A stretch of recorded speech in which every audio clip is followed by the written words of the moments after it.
Learning objectives. In this chapter, the user would learn the following in detail. What is communication? Why communication is key to success in today's business. Goals of communication. Effective communication. Communication competence. Introduction. Communication is the process of exchanging messages or information between two or more parties. Effective communication plays a key role in fulfilling organizational needs and contributes significantly to individual as well as organizational success. This unit explains the importance of communication as well as the basic forms of communication such as verbal and non-verbal. This unit illustrates the communication process and the possible problems that could arise in communication. The unit also discusses the barriers to communication and how they can be overcome. What is communication? Communication is the process of exchanging messages or information between two or more parties. Effective communication plays a key role in fulfilling organizational needs and contributes significantly to individual as well as organizational success. The word communication is derived from Latin word communis, which means common. It is a process of exchange of facts, ideas, opinions, and a means that individuals or organizations share the meaning and understanding with one another. Formal definitions. Communication is a process of sharing experience till it becomes a common possession. It modifies the disposition of both parties who partakes it. John Dewey. Communication is sharing of ideas and feelings in a mood of mutuality. Edgar Dale. Communication is a means of persuasion to influence others so that desired effect is achieved. Aristotle. Types of communication. Nonverbal communication. Nonverbal communication is all those messages expressed through non-linguistic means. Nonverbal messages primarily communicate emotions and attitudes. They can contradict, substitute for, emphasize, or regulate verbal messages. This unit describes the various characteristics and components of nonverbal communications such as paralanguage, kinesic, proxemic, mode of dress, etc. The unit also explains how nonverbal signs can be interpreted. Verbal communication. Verbal communication involves the arrangement of words in a structured and meaningful manner, adhering to the rules of grammar. The message is then conveyed to the audience in either spoken or written form. Types of verbal communication includes written communication, involves traditional pen and paper letters and documents, typed electronic documents, emails, text chats, SMS, and anything else conveyed through written symbols such as language. This type of communication is indispensable for formal business communications and issuing legal instructions. The other form of verbal communication is the spoken word, either face-to-face or through phone, voice chat, video conferencing, or any other medium. Various forms of informal communication, such as the grapevine or informal rumor mill, and formal communication such as lectures, conferences, are forms of oral communication. Verbal communication makes the process of conveying thoughts easier and faster, and it remains the most successful form of communication. Yet, this makes up only 7% of all human communication. Communication process. The communication process: source, message encoding, message channel, message decoding, message receiver, receiver to source, feedback, context. Components of communication. Components of communication process. The main components of communication process are as follows. Sender. The sender initiates the communication. The sender encodes, that is, selects and formulates the information to be conveyed. A sender should visualize the communication from the receiver's point of view and prioritize the order of the content that needs to be communicated. For better receptivity, the communication should always begin with a simple message. Message. The message is the information being transmitted. This includes both verbal and non-verbal data. Verbal information is the part of the message that is heard. Non-verbal information includes body language and the surrounding environment. The way the message is interpreted can alter its intended meaning. Channel. The channel is the means used to convey the message.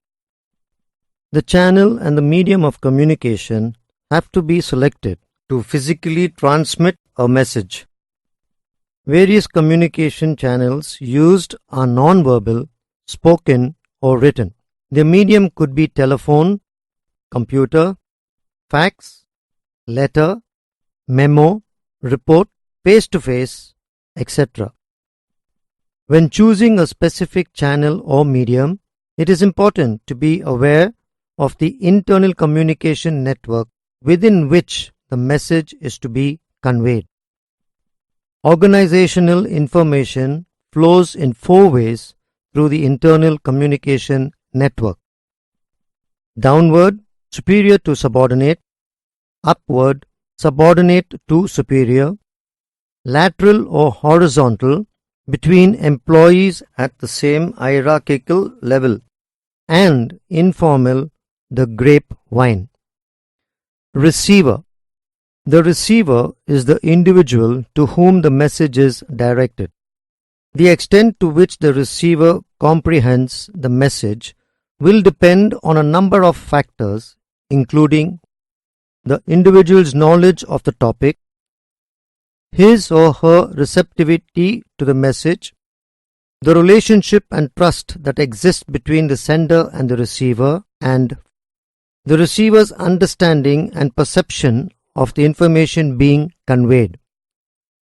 Perception refers to an individual's view of reality. It results from many factors such as past experience, attitude towards the message and the sender, intelligence, and communication skills such as speaking and listening. Perception varies among individuals. For example, while the management of a company may consider itself open to its employees and their suggestions, the employees might not agree with this perception. The management's perception of its communication style differs from that of employees, and this difference changes the way the groups communicate with each other. Feedback. Feedback is the receiver's response to a message. It can take a number of verbal and non-verbal forms. In the former, some most common responses are designed to obtain more information or to provide closure by letting the sender know that the message has been received and will be acted upon. Feedback also reveals attitude, perception, and comprehension, or the lack of it. In non-verbal forms, some examples of feedback are nodding one's head, shrugging, grimacing, smiling, winking, rolling one's eyes, looking the other person directly in the eyes, or looking away. Barriers of communication. The process of communication is susceptible to many barriers. These can be categorized into problems caused by the sender, problems in message transmission, problems in reception, and problems in receiver comprehension. Problems caused by the sender. A number of barriers can prevent the sender from correctly handling a communication task. One is the quantum of information the individual has about the message subject. The sender will be unable to make a comprehensive presentation with inadequate information. The sender should therefore thoroughly research the subject before making a presentation. Too much knowledge about the subject can also pose a problem. The sender may give too many details, making it complex and confusing. A third barrier is indecision on information selection. The sender must be aware of the topics to be included or excluded in a presentation. A fourth barrier is the order or sequence of presentation. It is considered worthwhile to start a presentation with simple and general material.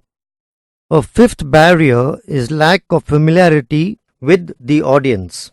A sender who does not know the audience very well is likely to be unsure about the approach to adopt.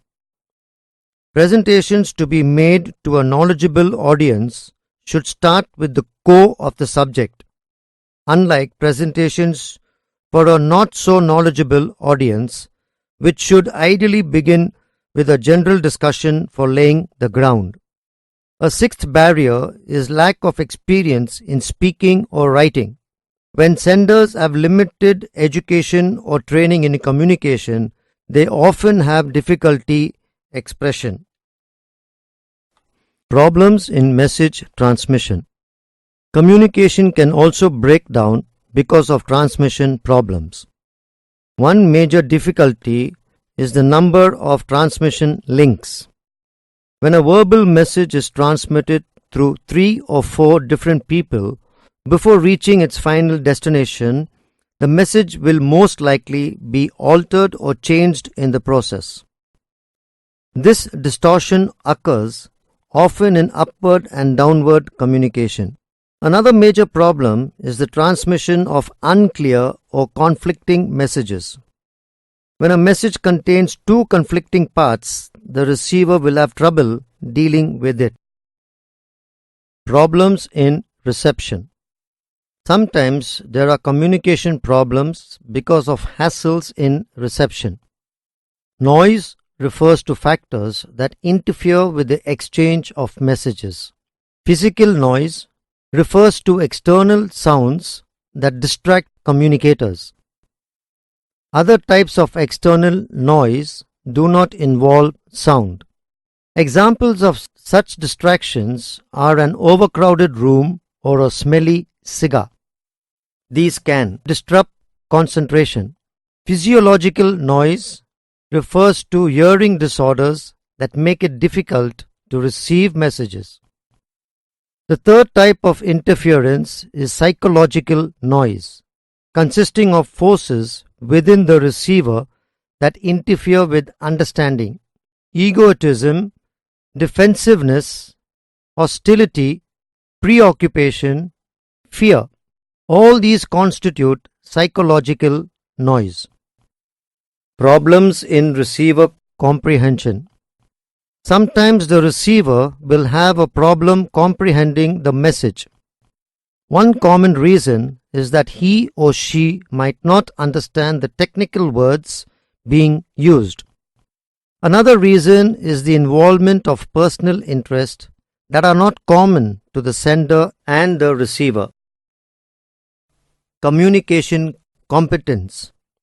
Communicative competence is a term in linguistics which refers to a language user's grammatical knowledge of syntax, morphology, phonology, and the like, as well as social knowledge about how and when to use utterances appropriately. The term was coined by Del Hymes in 1966, reacting against the perceived inadequacy of Noam Chomsky's 1965 distinction between competence and performance. To address Chomsky's abstract notion of competence, Himes undertook ethnographic exploration of communicative competence that included communicative form and function in integral relation to each other. The approach pioneered by Himes is now known as the ethnography of communication. Competence is having the necessary ability, knowledge, or skill to do something successfully. In communication, you need to communicate in ways that are effective and suitable for a given situation. To be a good communicator, you need to have competent characteristics in most situations. In all, there are 5 characteristics. Self-awareness. To be a good communicator, one must know about their own individuality and behaviors.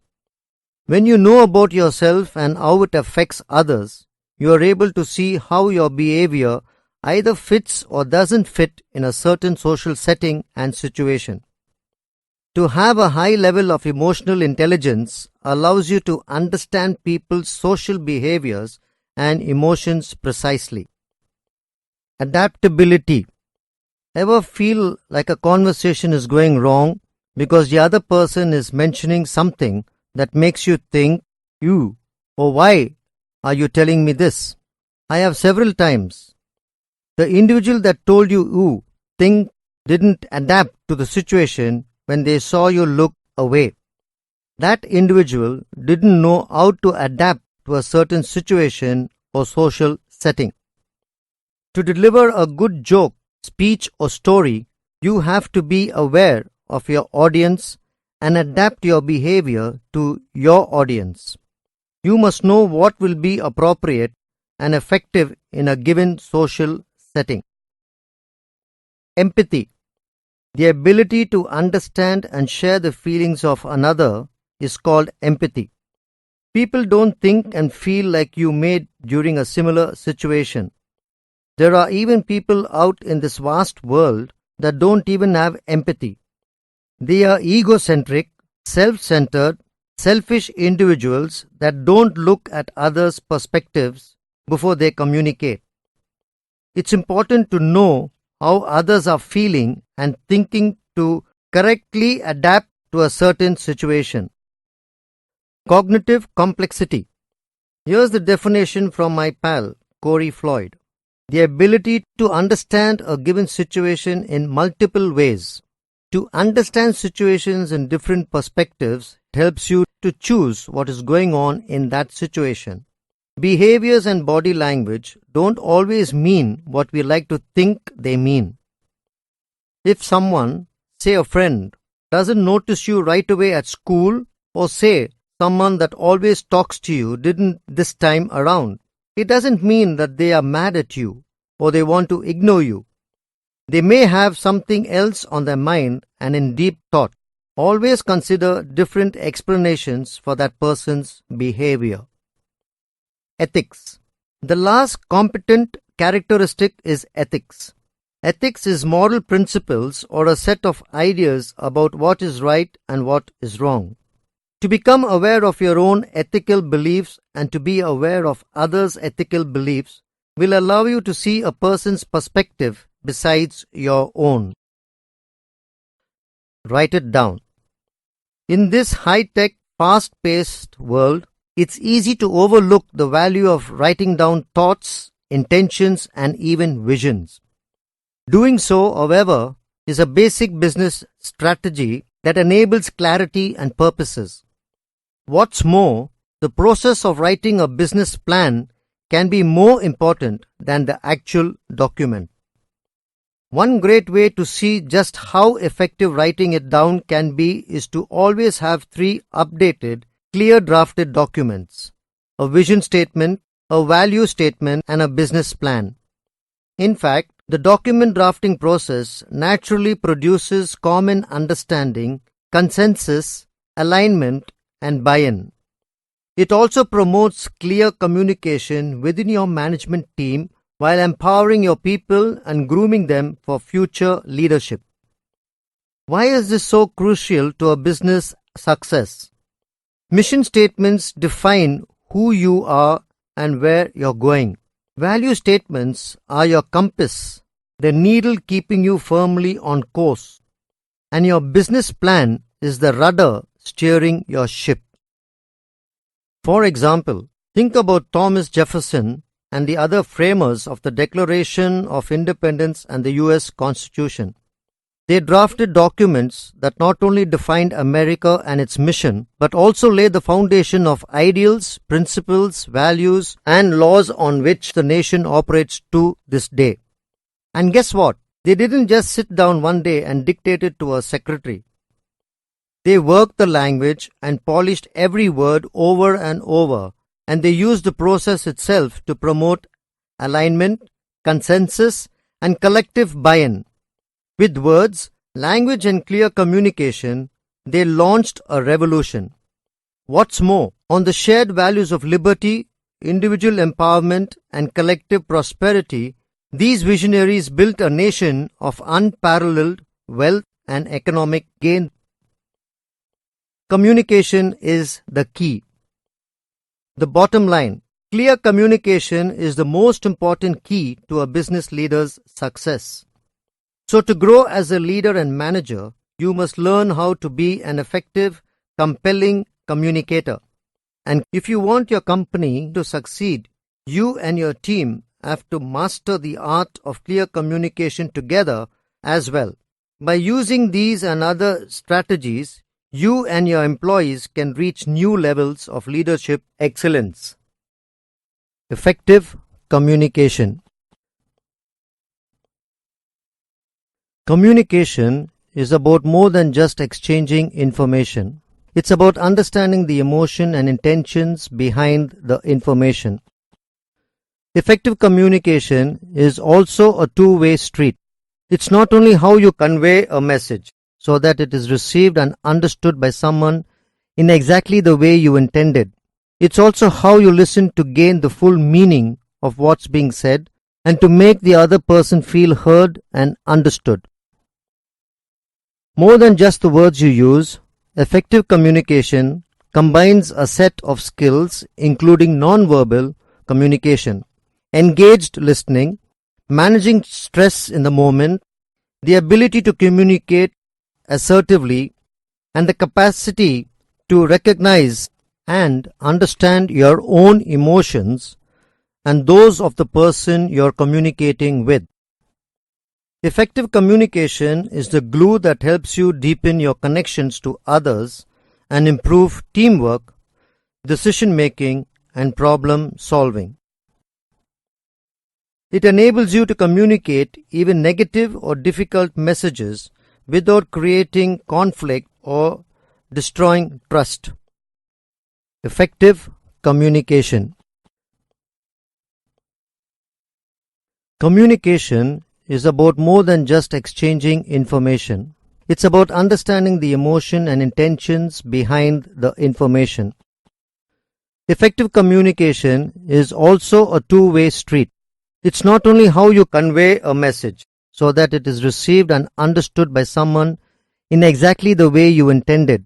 It's also how you listen to gain the full meaning of what's being said and to make the other person feel heard and understood. More than just the words you use, effective communication combines a set of skills including non-verbal communication, engaged listening, managing stress in the moment, the ability to communicate assertively, and the capacity to recognize and understand your own emotions and those of the person you're communicating with. Effective communication is the glue that helps you deepen your connections to others and improve teamwork, decision-making, and problem-solving. It enables you to communicate even negative or difficult messages without creating conflict or destroying trust. Barriers to effective interpersonal communication. Stress and out of control emotion. When you are stressed or emotionally overwhelmed, you more likely to misread other people, send confusing or off-putting non-verbal signals, and lapse into unhealthy knee-jerk patterns of behavior. Take a moment to calm down before continuing a conversation. Lack of focus. You can't communicate effectively when you're multitasking. If you're planning what you're going to say next, daydreaming, checking text messages, or thinking about something else, you're almost certain to miss non-verbal cues in the conversation. You need to stay focused on the moment-to-moment experience. Inconsistent body language. Non-verbal communication should reinforce what is being said, not contradict it. If you say one thing, but your body language says something else, your listener will likely feel you're being dishonest. For example, you can't say yes while shaking your head no. Negative body language. If you disagree with or dislike what's being said, you may use negative body language to rebuff the other person's message, such as crossing your arms, avoiding eye contact, or tapping your feet. You don't have to agree or even like what's being said, but to communicate effectively without making the other person defensive, it's important to avoid sending negative signals. Tips for effective communication. 6 tips for effective communication. 1. Be conscious that your emotions will show through. 2. Vary your voice, tone and pitch.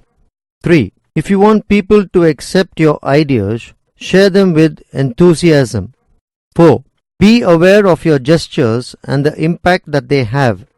5. Remember the old saying, look them in the eye. 6. Study the gestures of others and listen to their tone. Effective communication skills. Give them the impression that you're enthusiastic about talking to them. They want to feel that you would rather be talking to them than anyone else. When you give them the impression that you are excited about talking to them and that you care about them, you make them feel better about themselves. As a result, they'll be more likely to really open up to you. Ask open-ended questions about their interests.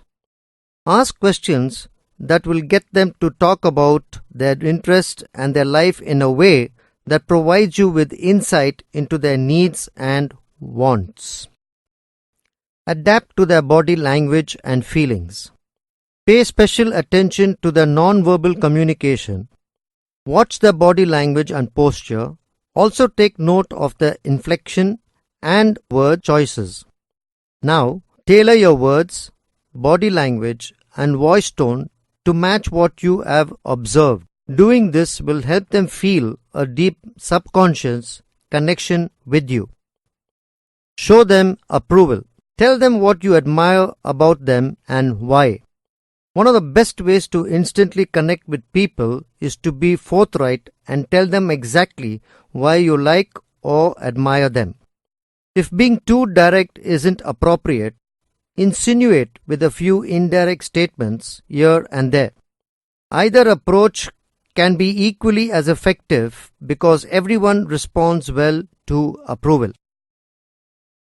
Listen attentively to everything they say. Don't focus too much on what you're going to say next as they are talking. Instead, listen to every word they say and respond back as fluently and smoothly as possible. Give them the right amount of eye contact. Eye contact communicates to the other person that you are not only interested in them and what they have to say, but that you are also trustworthy. When done in moderation, they will also assume you are confident in yourself because of your willingness to face them directly. Reveal as much about yourself as possible. One of the best ways to earn someone's trust is to reveal yourself as openly as you can. As you do this, make sure not to mention things that stray too far from where their interests and values lie.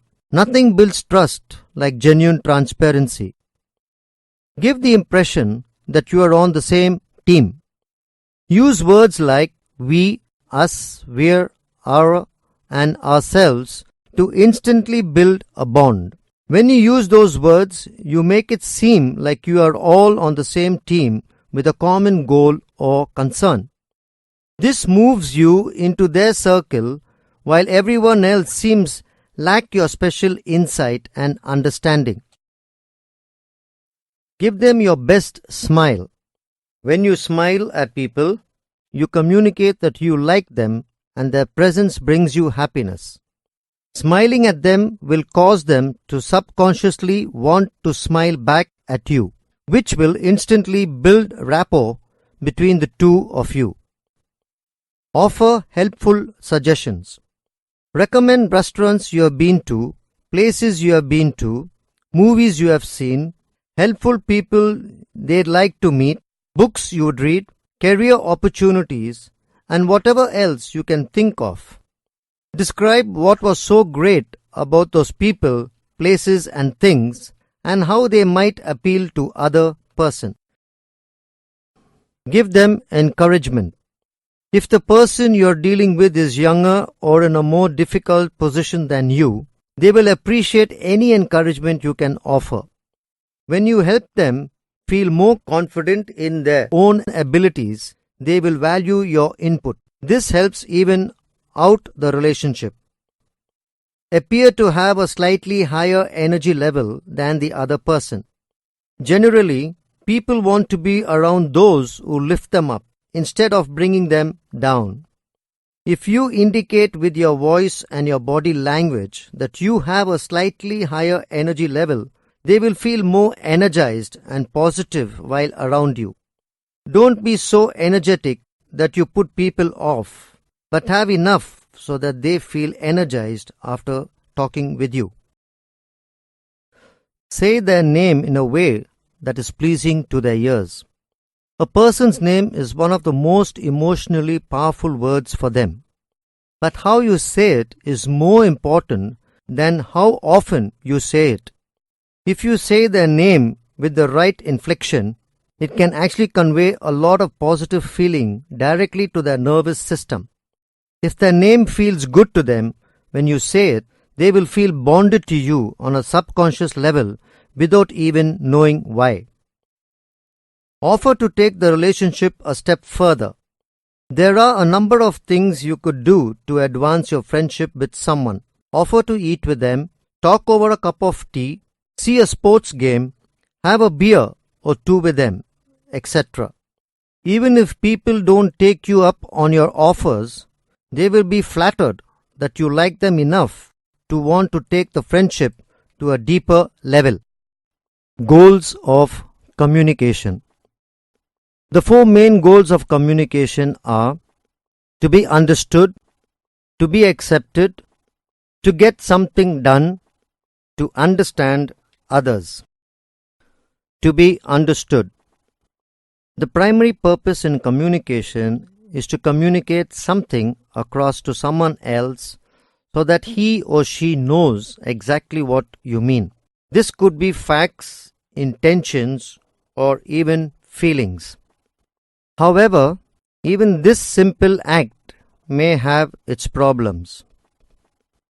For example, in our example between the husband and the wife may think of a holiday as a stay in a luxurious holiday resort, while the husband may think of a holiday as a golfing or camping trip.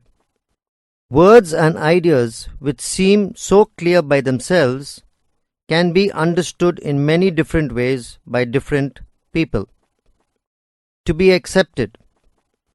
It means to get people to agree with you or at least to listen to you seriously.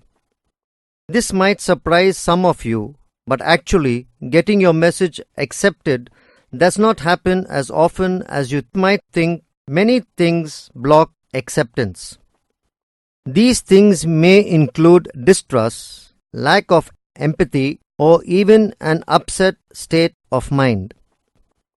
Your tone may have made John feel that he was being used by you. Perhaps something that you asked him to do in the past had left him feeling resentful, or he may have personal problems which weigh heavily on his mind. In any case, he didn't hear so much with his brain as with his feelings. And since he didn't hear you correctly, he didn't accept you. Getting action involves more than simply asking or telling. When we use a machine, all we have to do is to push a button. With people, you will generally need to explain, to convince, and to follow up to get something done. Let us consider a common example. You have something that must be done quickly, and you need to ask someone who you can trust to do it for you. You think John is the one? You are under a lot of pressure and cannot possibly do it, so you ask John for his help. You are surprised when he shows that he does not want to help you out. What happened? A situation like this might have taken place. What you said: Peter, I'm using my machine to finish this job that I'm a little late with. My superior gave me this other job to finish today. I will never finish it. I already have to work late just to finish the first job. Can you help me out by doing it on your machine for me?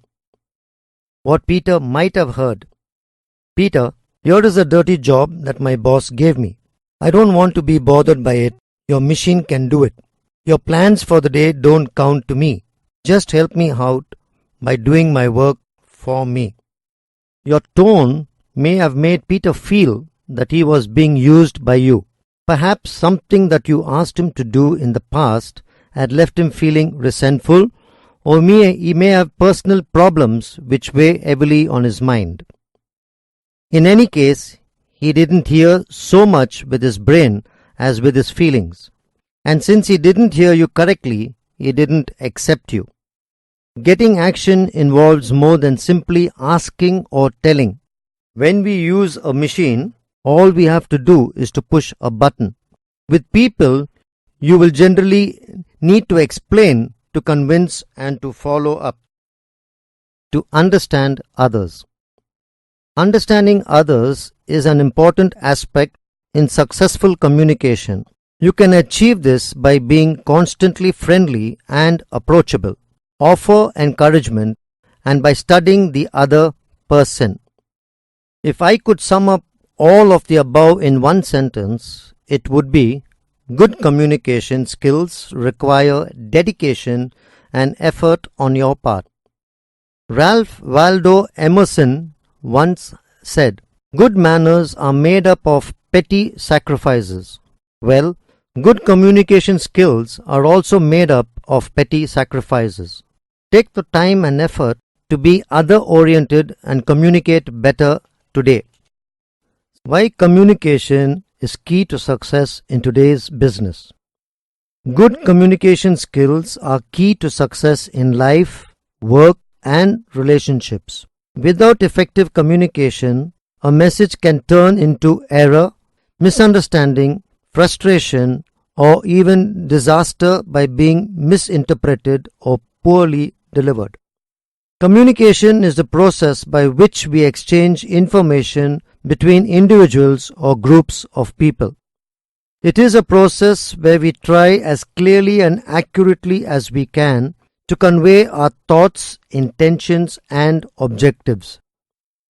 Communication is successful only when both the sender and the receiver understand the same information.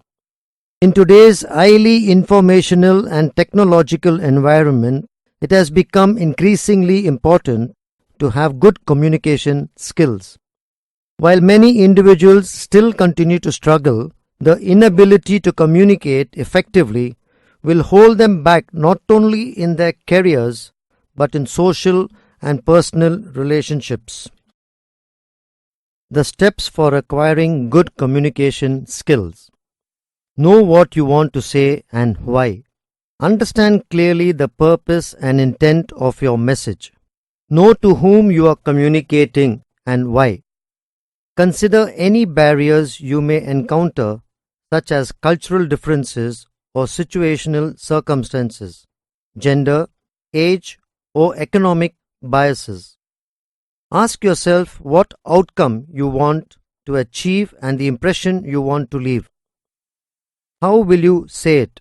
We are all aware by now that it's not always what you say, but how you say it that counts. Begin by making eye contact. You inspire trust and confidence when you look a person in the eyes when you speak. Second, be aware of your body language, since it can say as much or more than your words.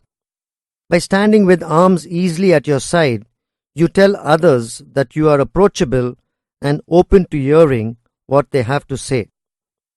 If instead your arms are crossed and shoulders hunched, it suggests disinterest or unwillingness to communicate. Good posture and an approachable stance help make even difficult communication flow more smoothly. Listen. Communication is a two-way street. After you have said what you have to say, stop, listen, and look for feedback and clues of comprehension. While the person is responding, avoid any impulses to cut them off or listen only for the end of the sentence so that you can blurt out more ideas or thoughts that come to your mind. Respectfully give them your full attention when they are finished. To ensure that your message has been clearly and correctly understood, ask open questions and encourage discussions. Fine-tune your message if necessary.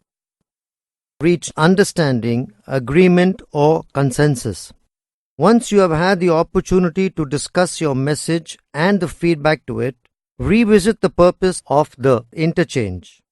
Have you reached common ground, solved a problem, or clarified your position? If the purpose was to teach or instruct, have you accomplished your goal? To communicate well is to understand and to be understood.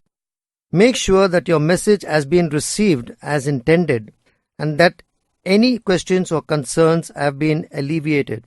You can even agree to disagree.